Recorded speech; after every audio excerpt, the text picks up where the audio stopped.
Hello friends, myself doctor Ashutosh Kumar Singh, SR in ENT, GMC Haridwar. आज का जो हमारा टॉपिक है anatomy of external ear. External ear को दो पार्ट में डिवाइड किया गया है। सबसे पहला होता है पिन्ना, जो आउटर पार्ट होता है पिन्ना। उसके बाद एक्सटर्नल ऑडिटरी कैनाल, और किसी किसी बुक में थर्ड पार्ट जो होता है वो होता है टिम्पैनिक मेम्ब्रेन। तो एक्सटर्नल ईयर में हम इन तीन पार्ट का डिटेल में स्टडी करेंगे। तो सबसे पहले जो हमारा आता है, पहले हम पढ़ेंगे एम्ब्रियोलॉजी ऑफ पिन्ना। तो इसकी ओरिजिन जो होती है 6 ऑरिकुलर हिलॉक्स होते हैं, जिसे हिलॉक्स ऑफ हिस भी कहा जाता है। These are auricular hillocks is formed by the first and second pharyngeal arches during the 6 week of the intrauterine love. मेरी जो प्रीवियस वीडियो है फेरेंजियल आर्चेज पे, आप उसको जाके एक बार चेकआउट करें। जो फर्स्ट आर्च होता है, फर्स्ट आर्च जिसे मैंडिबुलर आर्च भी कहा जाता है, ये मैंडिबुलर आर्च या एम आर्च भी कहा जाता है। एम आर्च इसलिए कहा जाता है क्योंकि इसके जो मैक्सिमम ओरिजिन होती है उनके अल्फ़ाबेट एम से स्टार्ट होते हैं। आप जो फेरेंजियल आर्चेज की मेरी वीडियो है वो आप जाके देखिए, उसमें मैंने डिटेल में बताया है सारा।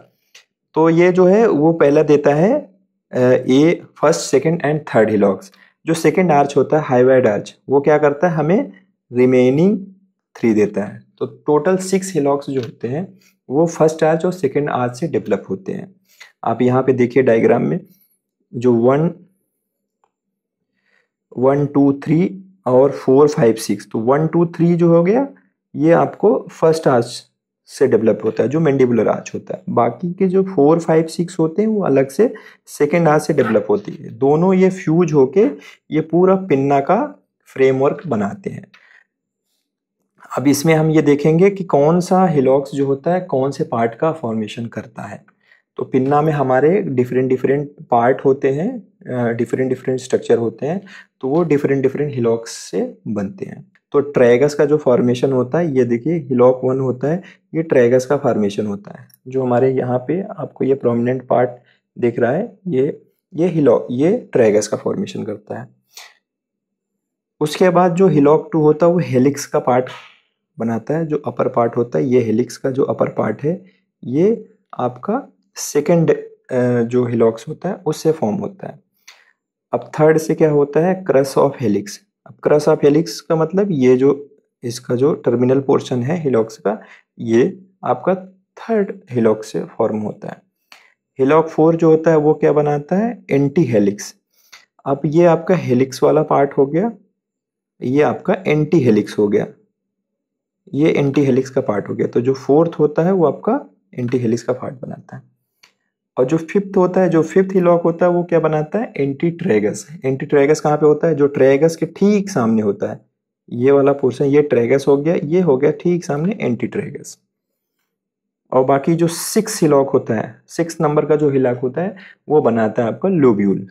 जो ये आपका लोब्यूल है ये बनाता है। ये फिफ्थ से आपका एंटी ट्रैगस हो गया और 6 से बन गया लोब्यूल। तो अर्ली फीटस में क्या होता है, अर्ली फीटस में मैंडिबुलर आर्च और हाइवाइड आर्च दोनों अलग अलग होते हैं। वो क्या करते हैं, 1 2 3 जो होता है वो मैंडिबुलर आर्च से बनता है, और जो 4 5 6 होता है वो हाइवाइड आर्च से बनता है, जो सेकेंड आर्च होता है। ये बाद में क्या करते हैं, आपस में फ्यूज होते हैं। उसके बाद जो न्यूबॉर्न बेबी होता है उसमें अलग अलग पिन्ना के पार्ट को फॉर्म करते हैं। अब इसकी पोजीशन कैसे होती है, पोजीशन क्या होती है, जो हिलॉक्स जो इनिशियली क्या होता है, जो लोअर नेक में होते हैं। यहाँ पे देखिए जैसे आपको फीटस में दिख रहा है, ये 6 हिलॉक्स बने हुए हैं, तो ये लोअर नेक में है। तो जब ये मैंडिबुलर ग्रोथ होती है तो ये इसको पुश करके पीछे और इसको माइग्रेट करके अपवर्ड एंड बैकवर्ड, पीछे की तरफ और ऊपर की तरफ ये माइग्रेट कर जाता है। तो हमारा जो पिन्ना होता है पहले लोअर नेक में होता है, तो ये माइग्रेट करके बैकवर्ड एंड अपवर्ड पोजीशन में साइड ऑफ द हेड में पहुंच जाता है at the week of the 20th week of intrauterine life. तो क्लिनिकल कोरिलेशन क्या होता है? क्लिनिकल कोरिलेशन ये होता है जो हमारे हिलॉक्स होते हैं, अगर उनका फ्यूजन प्रॉपर नहीं होता है तो उससे क्या होता है, अगर फ्यूजन नहीं होगा तो प्री ऑरिकुलर साइनस या फिस्टुला का फॉर्मेशन हो जाता है। तो आपका ये क्या बन गया, ये आपका जब एबनॉर्मल फ्यूजन होता है तो प्री ऑरिकुलर साइनस बन जाता है। तो ये आपका प्री ऑरिकुलर साइनस है। माइक्रोसिया और एनोसिया, माइक्रोसिया एनोसिया कहते हैं फेलियर ऑफ हिलॉक डेवलपमेंट। जो हिलॉक का प्रॉपर अगर डेवलपमेंट नहीं होता है, अगर फ्यूजन नहीं हुआ तो साइनस का फॉर्मेशन कर लेगा। अगर उनका डेवलपमेंट अच्छे से नहीं हुआ तो हमारे जो पिन्ना के जो भी पार्ट हैं, जैसे हेलिक्स हो गया, anti helix, tragus, anti tragus, तो इनका डेवलपमेंट नहीं होगा तो ये प्रॉपर शेप में नहीं आ पाएंगे, तो एबनॉर्मल शेप का पिन्ना बनेगा। तो ऐसे में या तो पिन्ना छोटा रह जाएगा या तो पिन्ना प्रॉपर नहीं बनेगा। तो इसमें पिन्ना की ग्रेडिंग सिस्टम भी होती है। मार्क्स क्लासिफिकेशन आया था जिसमें ग्रेड 1 में क्या है, पिन्ना स्मॉल होगा लेकिन ऑलमोस्ट सारे पार्ट उसमें प्रेजेंट होंगे, मतलब हेलिक्स भी होगा, एंटी हेलिक्स, ट्रैगस, सारे चीज़ें होंगे, लेकिन वो पिन्ना थोड़ा सा स्मॉल होगा। तो ग्रेड 2 में क्या होता है कि इसमें जो होता है एनाटमी में थोड़ी सी डिस्टॉर्शन होती है। जैसे इसमें देखो आप कि जो इसका हेलिक्स है ये प्रॉपर नहीं बना हुआ है, और कॉन्का कैवम ये सब जो है प्रॉपर नहीं फॉर्म हो पाए हैं। ग्रेड 3 में क्या हुआ कि पिन्ना बिल्कुल ही डिस्टॉर्टेड है, तो बिल्कुल रूडिमेंट्री हो गया है, ऐसा लग रहा है कि जैसे कि फॉर्म नहीं हुआ है। तो ये ग्रेड 3। ग्रेड 4 में क्या है, इसके देखें यहाँ पे पिन्ना है ही नहीं है, तो कोई एक्सटर्नल ईयर नहीं है और इसमें ईयर कैनाल भी नहीं होती है। जो पिन्ना के को अटैच करके मिडिल ईयर से कनेक्ट करती है एक्सटर्नल ऑडिटरी कैनाल, वो भी फॉर्म नहीं होती है। तो ग्रेड 4 में जो है मिएटल एट्रेसिया भी होता है। अब पिन्ना के बारे में थोड़ा जानते हैं, पिन्ना होता क्या है।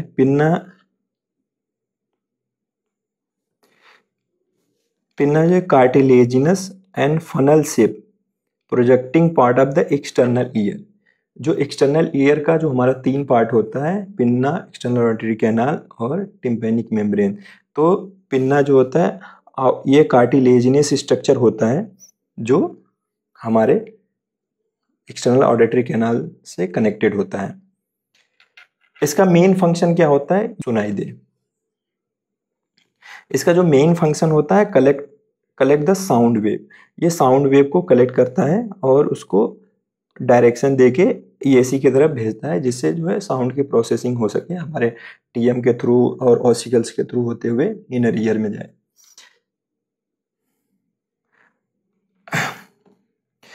It also aids in the sound localisation. इससे हमें क्या पता चलता है, हमारे पिन्ना होने की वजह से हमें ये पता चलता है कि साउंड कहाँ से आ रही है। इसे साउंड लोकलाइजेशन के में भी हेल्प कर फीचर जो होता है। उसके बाद एनाटॉमिकल फीचर जो है उसमें जो है एक्सटर्नल सरफेस या लेटरल सरफेस। अब ये जो पिन्ना है, ये देखिए, ये इसका एक्सटर्नल ईयर या लेटरल सरफेस है। कौन सा? Lateral surface. अब इसमें आप देखें, ये हो गया आपका हेलिक्स। हेलिक्स का पार्ट हो गया, जो सबसे बड़ा पार्ट है हेलिक्स का पार्ट हो गया। उसके बाद इसके जस्ट पैरेलल में एंटी हेलिक्स जो उससे शॉर्ट होता है, एंटी हेलिक्स हो गया। इसे क्या कहते हैं, इस क्रॉस ऑफ हेलिक्स। उसके बाद क्या हो गया, ये हो गया आपका ट्रैगस। ये जो सामने की तरफ है ये हो गया ट्रैगस। उसके जस्ट अपोजिट में एंटी ट्रैगस। और ये जो सबसे नीचे होता है जहाँ पे कार्टिलेज नहीं होता है उसे लोब्यूल बोलते हैं, यहाँ पे सिर्फ फैट होता है। उसके बाद हमारा आता है एंटी हेलिक्स। एंटी हेलिक्स के जो क्रूरा होते हैं, 2 क्रूरा होते हैं, सुपीरियर और इन्फीरियर होते हैं। और इसके ऊपर जो होता है ट्रायंगुलर फोसा होता है, और इसके पीछे जो होता है, जो हेलिक्स और एंटी हेलिक्स के बीच में स्केपॉइड फोसा होता है। जो हमारा क्रक्स ऑफ हेलिक्स होता है ये कोंका को 2 पार्ट में डिवाइड कर देता है। जो ऊपर का पार्ट होता है वो सिम्बा कोंका होता है, जो नीचे का पार्ट होता है वो कैवम कोंका होता है। तो ये हो गया हमारा सिम्बा कोंका, ये हो गया कैवम कोंका। वो कौन इसको डिवाइड करता है? क्रक्स ऑफ हेलिक्स होता है वो डिवाइड कर देता है। तो हमारा ये स्केपॉइड फोसा हो गया, ट्रायंगुलर फोसा हो गया, हेलिक्स हो गया, एंटी हेलिक्स हो गया, और सिम्बा कोंका हो गया और कोंका कैवम हो गया। ये तो हमारा लेटरल सरफेस। अब ये हमारा ये मीडियल सरफेस है। मीडियल सरफेस में ज़्यादा कुछ नहीं होता है, इसमें जो इमिनेंस होते हैं, जो प्रोमिनेंस होते हैं कार्टिलेज के, वही पीछे की तरफ हमें दिखते हैं, तो इसमें ज़्यादा कुछ नहीं होता है। जो हमारा ट्रायंगुलर फोसा का प्रोमिनेंस है वो यहाँ पे दिखेगा आपको। वही देखिए, हेलिक्स क्या हो गया, outer curve rim of the auricle, जो सबसे लार्ज पार्ट था, ये वाला पार्ट हो गया आपका हेलिक्स का पार्ट। एंटी हेलिक्स जो होता है इनर कर्व होता है, पैरेलल होता है हेलिक्स के पैरेलल जो होता है, बिल्कुल जो है हेलिक्स के पैरेलल होता है, ये हो गया आपका एंटी हेलिक्स। ये डिवाइड करता है superiorly into the crura of anti helix, superior और इंफीरियर पार्ट। आपको बताया था ये दो पार्ट में डिवाइड हो जाता है, सुपीरियर और इंफीरियर पार्ट में। तो स्केफॉइड फोसा होता है, स्केफॉइड फोसा जो होता है आपका कहाँ पे होता है, between the helix and anti helix. अभी आपको दिखाया था जो स्केफॉइड फोसा होता है वो हमारा हेलिक्स और एंटी हेलिक्स के बीच में होता है। ट्रायंगुलर फोसा जो होता है वो between the crura of the anti helix. ये रहा आपका स्केफॉइड फोसा, ये रहा आपका स्केफॉइड फोसा जो हेलिक्स और एंटी हेलिक्स के बीच में है। और जो आपका ट्रायंगुलर फोसा है, ये जो दोनों क्रूरा हैं एंटी हेलिक्स के, इसके बीच में होता है, इसके बीच में होता है ट्रायंगुलर फोसा। ये जो एंटी हेलिक्स का दो क्रूरा होते हैं, सुपीरियर इंफीरियर क्रस और सुपीरियर क्रस जो होता है, इसके बीच में जो होता है वो होता है ट्रायंगुलर फोसा। उसके बाद हमारा आता है कोंका। कोंका जो होता है डीप कैविटी होती है जो एक्सटर्नल ऑडिटरी कैनाल की, ये वाले पार्ट, ये पूरा कोंका वाला पार्ट है। अब इसको दो पार्ट में डिवाइड करता है, कौन सा, क्रक्स ऑफ हेलिक्स जो होता है वो दो पार्ट में इसको डिवाइड करता है। अपर वाले पार्ट को सिम्बा कोंका कहा जाता है और कैवम कोंका बोला जाता है, नीचे वाले को। सिम्बा कोंका जो होता है अपर पार्ट होता है, कोंका कैवम जो लोअर पार्ट होता है, जो डायरेक्टली किस में ओपन होता है, ईएसी। ट्रेगस जो होता है, ये आपका ट्रेगस हो गया, जो small projection in front of EAC. Anti tragus उसके जस्ट अपोजिट होता है ट्रेगस के, और लोब्यूल के जस्ट ऊपर होता है। ये रहा आपका एंटी ट्रेगस, जो लोब्यूल है, लोब्यूल के जस्ट ऊपर है और ट्रेगस के जस्ट अपोजिट। लोब्यूल जो होता है इंटरट्रेजिक नॉच होती है, ये जो आपको नॉच दिख रही ये इंटरट्रेजिक नॉच होता है। लोब्यूल जो होता है सॉफ्ट होता है, fleshy and non cartilaginous lower part of the pin. उसके बाद हमारा इंटरनल सरफेस या मीडियल सरफेस, मैंने आपको बताया था कि ये इरेगुलर सोलो डिप्रेशन होता है, corresponding elevation on the outer surface. जो हमारे जो ये डिप्रेशन है, इसका जो प्रोमिनेंस आता है हमारे मीडियल सरफेस पे आता है, तो वही चीज़ें हमें दिखती हैं। इसका कुछ ज़्यादा मेन फीचर नहीं होता, ये मेनली क्या होती है, attachment for the auricular muscle, auricular muscle के अटैचमेंट होते हैं यहाँ पे। अब स्केलेटन ऑफ द पिन्ना क्या है, skeleton of the pinna it is the made up of the elastic fibro cartilage. ये जो होता है इलास्टिक फाइब्रो कार्टिलेज का बना हुआ आता है, एक्सेप्ट द लोब्यूल। लोब्यूल में कोई कार्टिलेज नहीं होता, उसमें सिर्फ फैट होता है, कनेक्टिव टिश्यू होता है। Cartilage is thin, cartilage is thin and flexible and continuous with the cartilage of external auditory meatus। ये जो कार्टिलेज होता है ये फ्लेक्सिबल होता है और काफ़ी थिन होता है, ये कंटिन्यू करता है एक्सटर्नल ऑडिटरी कैनाल। जब हम एक्सटर्नल ऑडिटरी कैनाल पढ़ेंगे तो उसके दो पार्ट होते हैं, लेटरल पार्ट और मीडियल पार्ट। जो लेटरल होता है 1/3 होता है और मीडियल जो होता है 2/3। लेटरल 1/3 जो होता है वह कार्टिलेजिनस पार्ट ही होता है, जो इसी का कंटिन्यूएशन होता है, और मीडियल पार्ट जो होता है वो बोनी कैनाल होती है। तो अभी हम जब एक्सटर्नल ऑडिटरी कैनाल पढ़ेंगे तो आपको वहां पे आएगा। तो ये जो होता है कवर होता है थिन स्किन से और closely adhere to the cartilage except the lobule. अब मसल ऑफ पिन्ना कौन कौन सी होती हैं, कौन कौन सी मसल अटैच होती हैं हमारे पिन्ना को अटैच करने के लिए, हमारे जो सराउंडिंग स्ट्रक्चर है स्कल से और इसे, तो उसके लिए मसल्स होती हैं। तो हमारी कौन कौन सी मसल होती हैं, ये जो पिन्ना की मसल होती है रूडिमेंट्री होती हैं, हमारे जो पिन्ना में जो मसल है उसका ज़्यादा कुछ फंक्शन होता नहीं है, but better develop in some animals. तो ये दो ग्रुप में होते हैं, एक एक्सट्रेंसिक मसल होती है और एक इंट्रेंसिक मसल। एक्सट्रेंसिक मसल क्या होता है, जो कनेक्ट करते हैं ऑरिकल को, जो हमारे पिन्ना को स्कल से कनेक्ट करते हैं, ये एक्सट्रेंसिक मसल होते हैं। अब इसमें जो होते हैं ऑरिकुलरिस इंटीरियर, सुपीरियर एंड पोस्टीरियर। ये रहा आपका सुपीरियर ऑरिकुलर मसल जो सुपीरियरली इसको अटैच करके रखता है, एंटीरियर ऑरिकुलर मसल जो पिन्ना को एंटरली अटैच करके रखेगा, एंड पोस्टीरियर ऑरिकुलर मसल जो पिन्ना को पोस्टीरियर अटैच करके रखेगा उसको, जिससे अपनी पोजीशन पे रहे पिन्ना। उसके बाद इंट्रेंसिक मसल जो होती है, इंट्रेंसिक मसल जो होती है small muscle with in the pinna. Pinna के अंदर ही जो हमारे ये कार्टिलेज होता है इसी में एक दूसरे से जोड़ती हैं। तो इसमें कौन कौन सी मसल आती है, हेलिसिस मेजर एंड हेलिसिस माइनर एंड ट्रेगिकस, एंटीट्रेगिकस और ट्रांसवर्स ऑरिकुलरी एंड ऑब्लिक ऑरिकुलरिस। तो ये आपकी जो इंट्रेंसिक मसल है जो इसी कार्टिलेज में ही रहेंगी, जैसे ये ट्रेगल मसल हो गई, ये माइनर हेलिकल मसल हो गई, एंटी ट्रेगल मसल हो गई, तो ये ऑरिकुलर ऑब्लिक मसल हो गई। तो ये जो होती है इंट्रेंसिक मसल इसे कहा जाता है, इसे इंट्रेंसिक मसल कहते हैं। अब ये सारी मसल जो होती हैं सप्लाई किससे होती है, ये सारी मसल की सप्लाई होती है फेशियल नर्व से। हमारी जो सेवंथ नर्व होती है फेशियल नर्व की सप्लाई यहाँ पे होती है। अब उसके बाद आते हैं blood supply of the pinna. Blood supply क्या होती है, जो सुपरफिशियल टेम्पोरल आर्टरी होती है, जो एक्सटर्नल कैरोटिड की ब्रांच होती है, वो इंटीरियर ऑरिकुलर को सप्लाई करती है। तो ये हमारी जो एक्सटर्नल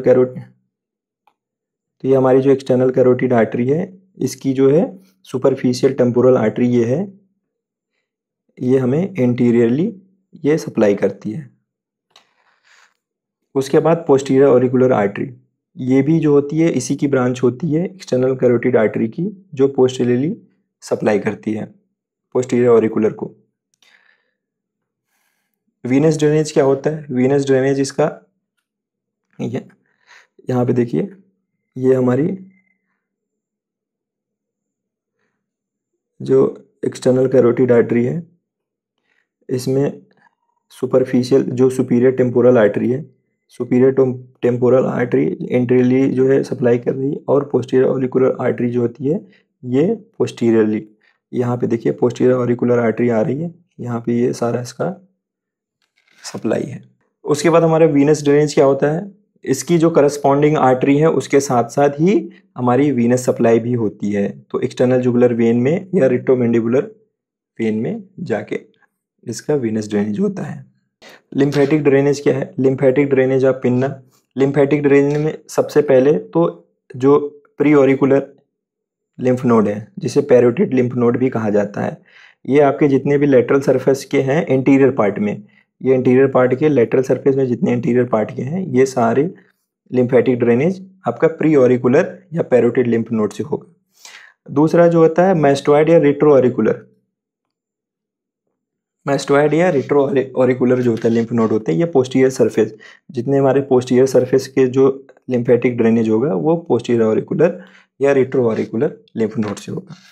उसके बाद एक आता है superficial cervical lymph node. Superficial cervical lymph node क्या करेगा, लोअर पार्ट और लोब्यूल्स का जो है, लोब्यूल से और जो लोअर पार्ट होगा पिन्ना का, उससे जो है इसका लिम्फेटिक ड्रेनेज होगा। नर्व सप्लाई क्या होती है पिन्ना की, बहुत ही इंपॉर्टेंट है। नर्व सप्लाई में सबसे पहले हमारी जो नर्व सप्लाई होती है, जो हमारी ट्रेगस और जो क्रक्स होता है वो ऑरिकुलो टेम्पोरल नर्व से सप्लाई होती है, और जो हमारे मैक्सिमम पार्ट होता है पिन्ना का जो लेटरल पार्ट होता है वो ग्रेटर ऑरिकुलर नर्व से सप्लाई होती है। बाकी हमारी फेशियल और जो 10th नर्व होती है वेगस की, वो जो हमारा कोंका कैवम होता है वो उस वाले एरिया में ये फेशियल नर्व और वेगस नर्व की सप्लाई होती है। ये तो हो गया हमारा लेटरल सरफेस का। मीडियल सरफेस में क्या होता है कि जो अपर पार्ट होता है, जो पिन्ना का अपर पार्ट होता है वो लेसर ऑक्सीपिटल नर्व से सप्लाई होती है। बाकी ग्रेटर ऑरिकुलर रिमेनिंग पार्ट जो होता है ग्रेटर ऑरिकुलर नर्व से सप्लाई होती है, और जो रूट होता है वो आपका फेशियल और वेगस नर्व से होता है। तो यहाँ पे नर्व सप्लाई क्या है, ऑरिकुलोटेम्पोरल नर्व जो फिफ्थ की ब्रांच होती है, ट्राइजेमिनल की जो ब्रांच होती है, इसमें ट्राइजेमिनल की जो ट्राइजेमिनल की जो थर्ड ब्रांच होती है, मैंडिबुलर ब्रांच, उसकी जो है ब्रांच होती है ऑरिकुलोटेम्पोरल नर्व। ये एंटीरियर ऑरिकुलर और ट्रेगस को सप्लाई करती है, जो ट्रेगस और एंटीरियर ऑरिकुलर को, एंटीरियर सरफेस को सप्लाई करती है। ग्रेट ऑरिकुलर नर्व जो होता है C2 C3 from cervical plexus से फॉर्म होती है, C2 C3 से। ये लोअर पार्ट और लोब्यूल को, और पोस्टीरियर ऑरिकुलर मैक्सिमम पार्ट यही सप्लाई करती है पूरे पिन्ना को। तो मेजर सप्लाई जो होती है ग्रेटर ऑरिकुलर नर्व से होती है। उसके बाद आपका आता है लेसर ऑक्सीपिटल नर्व जो अपर पोस्टीरियर ऑरिकुलर को सप्लाई करती है। लेसर ऑक्सीपिटल नर्व ये C2 से फॉर्म होता है, ये C2 C3 से, ये ट्राइजेमिनल के मैंडिबुलर नर्व की ब्रांच होती है। उसके बाद ऑरिकुलर ब्रांच होती है वेगस की, जो 10th नर्व होती है वेगस, उसकी ऑरिकुलर ब्रांच होती है जिसे आर्नोल्ड नर्व भी कहा जाता है। ये कोंका और कैनाल को सप्लाई करती है। और कुछ and some small contribution from the facial nerves.